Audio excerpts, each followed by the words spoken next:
भी एथिस्ट हैं और एथिस्टिक वर्ल्ड व्यू को रखने वाले से अगर आप ये सवाल करें कि ये यूनिवर्स कहां से आया,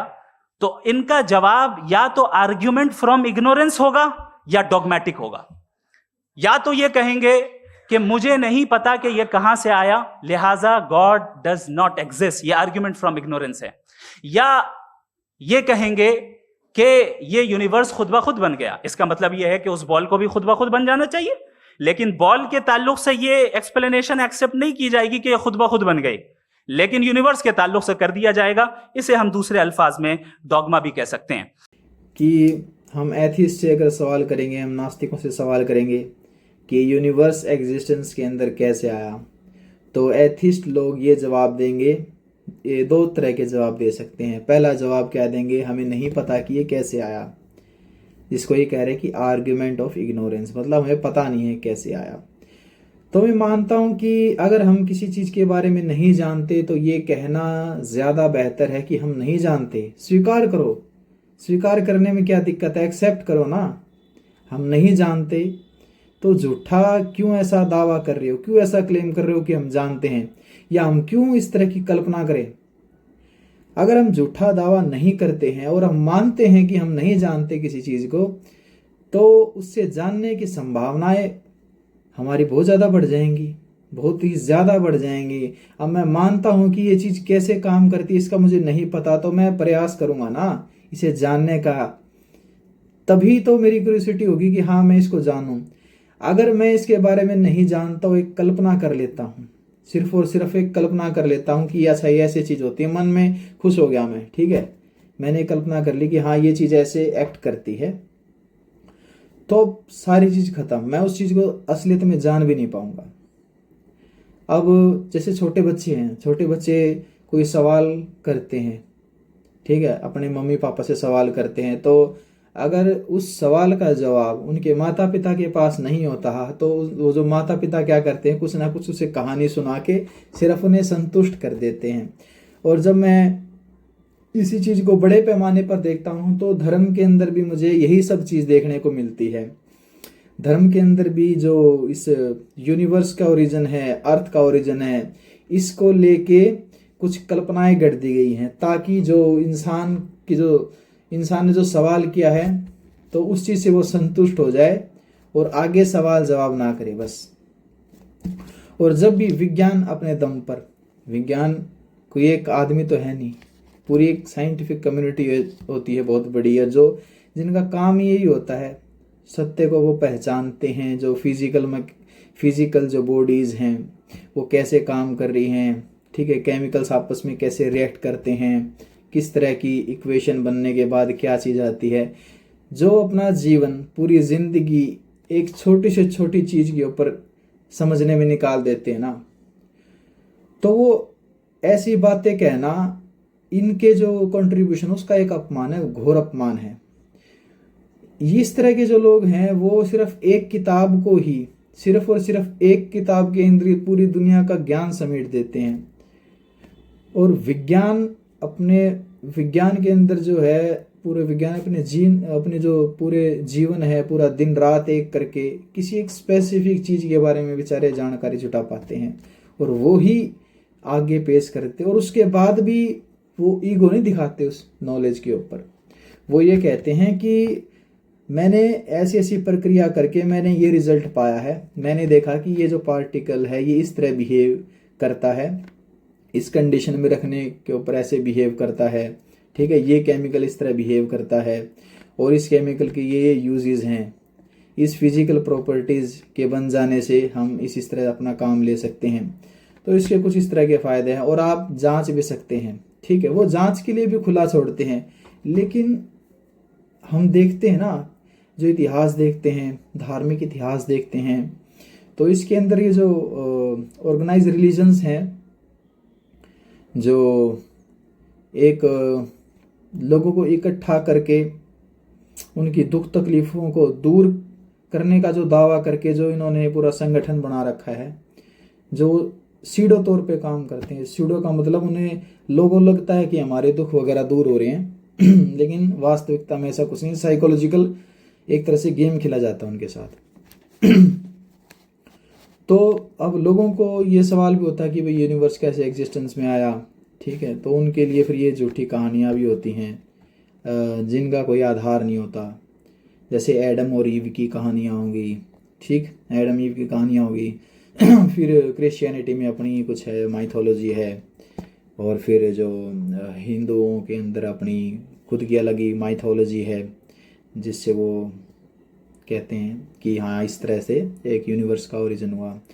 तो कुल मिला के बात ये है कहने की कि ये मानने में इंसान को ज़रा सा भी कष्ट नहीं होना चाहिए कि हमें नहीं पता। वो स्वीकार करे ना, स्वीकार करेगा तभी तो आगे जान पाएगा कि हाँ मैं इस चीज़ के बारे में जानूँ।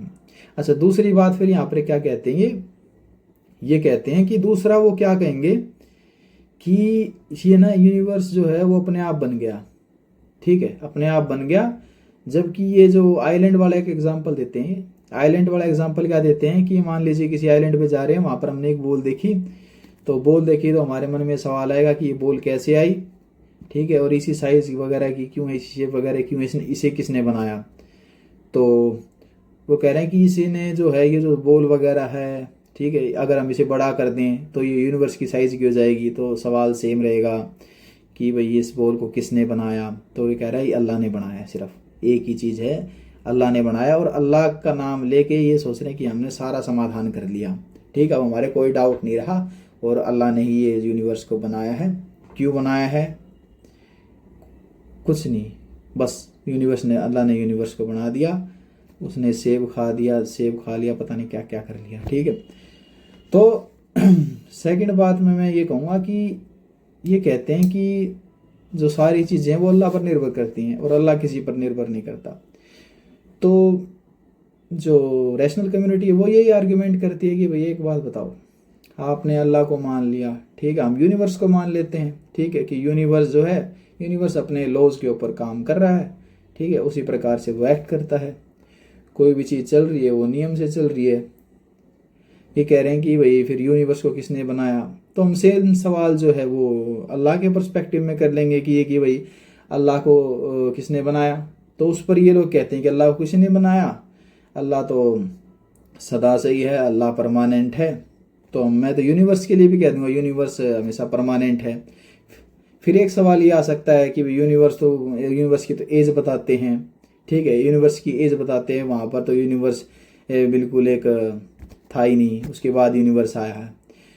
तो ये बिग बैंग थ्योरी के ऊपर बात चली जाती है। अब बिग बैंग थ्योरी के ऊपर बात चली जाती है तो बिग बैंग थ्योरी के बारे में भी लोगों को ज़्यादा नहीं पता। उन्हें लगता है कि पहले कोई मास वगैरह था ही नहीं और एकदम से ये जो ब्रह्मांड है वो अस्तित्व के अंदर आ गया, एक ब्लास्ट हुआ और ये जो पूरा ब्रह्मांड है वो यूनिवर्स बन गया, ऐसा कुछ हो गया।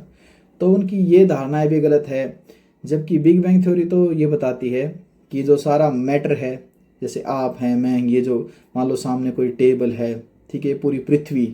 जितना भी मटेरियल्स है, जितने भी तारे हैं, आकाश गंगाएं, ये जो स्पेस है, इवन स्पेस जो हवा की बात नहीं कर रहा सिर्फ मैं इस स्पेस की बात कर रहा हूँ। अगर इस किसी भी जगह से वैक्यूम कर दो, ठीक है, वैक्यूम कर दो, हवा निकाल लो, तो उसके बाद जो स्पेस बचेगा ना,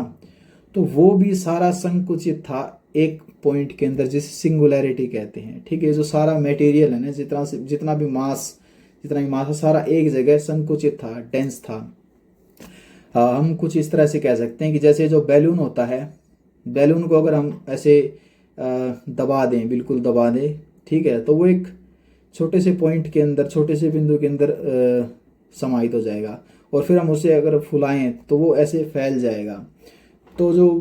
बिग बैंग थ्योरी है वो इसी तरह की बात करती है कि ये जो है इन्फ्लेशन है, कॉस्मिक इन्फ्लेशन की बात करती है कि जो सारा मैटर पहले संकुचित था, फिर वो इन्फ्लेट हो गया, फिर वो फैल गया। और इस तरह से जो है यूनिवर्स चलता रहता है कि जो मटेरियल है वो फैलते हैं और ग्रेविटी से वो संकुचित होते हैं, ठीक है, और फिर बाद में और हम जानने का प्रयास कर रहे हैं, वैज्ञानिक और जानने का प्रयास कर रहे हैं कि और बाकी कैसे कैसे ये चीज़ें होती हैं, ठीक है। तो हम यहाँ पर जब झूठे दावे नहीं कर रहे तभी तो हम इन चीज़ों को जान पाएँ। अगर हम क्वेश्चन उठाते ही नहीं, सिर्फ यहाँ ये मान के बैठ जाते धर्मों के अनुसार कि किसी अल्लाह या भगवान ने इस संसार को बनाया है, ठीक है, तो हम इतनी चीज़ें जान ही नहीं पाते, क्योंकि क्यूरियोसिटी हमारे अंदर आती ही नहीं है, ठीक है। तो ये कुछ बातें हैं। तो बड़ी कॉम्प्लेक्स चीज़ें हैं और इनका जो है आंसर धर्म बिल्कुल सिंपल भाषा के अंदर बता देते हैं, ठीक है, आंसर जो देते हैं, जबकि वो बिल्कुल भी गलत है, कोई आधार ही नहीं है। वो सामान्य लोगों को सूट करता है, जिनकी समझने की क्षमता इतनी नहीं होती किसी भी विशेष मामले के अंदर, उनकी जो समझने की क्षमता है वो इतनी नहीं होती, तो वो सोचते हैं कि हाँ कोई छोटा सा जवाब मिल जाए, कोई सिंपल सा जवाब मिल जाए, ज़्यादा कॉम्प्लेक्स ना हो, और उसके अंदर वो संतुष्ट हो जाते हैं अपने आप को, वो सही मान के बैठ लेते हैं। अच्छा, जब भी इन्हें चैलेंज किया जाता है, ये हम चीज़ें बड़ी देखने को मिलती है कि जब भी इन चीज़ों को चैलेंज किया जाता है तो बड़ा विरोध उठता है, और इन्हें दबाने की, जो चैलेंज करता है उसे दबाने के भरसक प्रयास किया जाता है। जबकि हम विज्ञान के अंदर देखें तो विज्ञान तो कहता है कि आप चैलेंज करिए, आप जो थ्योरी है इसके अंदर सुधार लेके आइए, या आप थ्योरी को पलटिए भी, कोई दिक्कत नहीं है, आप एविडेंस लेके आइए और मजबूत एविडेंस लेके आइए, तो उसकी जांच होगी, उसके बाद वो सत्य स्थापित कर दिया जाएगा, ठीक है। तो इस तरह से काम करते हैं, और इस तरह से काम करके हमें फ़ायदा भी दिखता है, ठीक है। तो कुल मिला के यही एनालिसिस था इस वीडियो का, कि हम जो है आर्गुमेंट ऑफ इग्नोरेंस वगैरह जो है, और जो डोगमेटिज्म जो इन्होंने कहा, तो उसका भी जवाब मैंने दिया इस वीडियो के अंदर। तो कुल मिला के हमें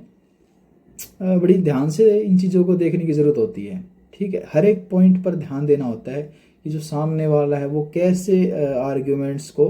घुमा फिरा करके अपना जो मकसद है वो साध रहा है, और झूठ का प्रोपोगेशन कर रहा है, ठीक है। तो आज की वीडियो के अंदर इतना ही, मिलते हैं अगली किसी वीडियो में।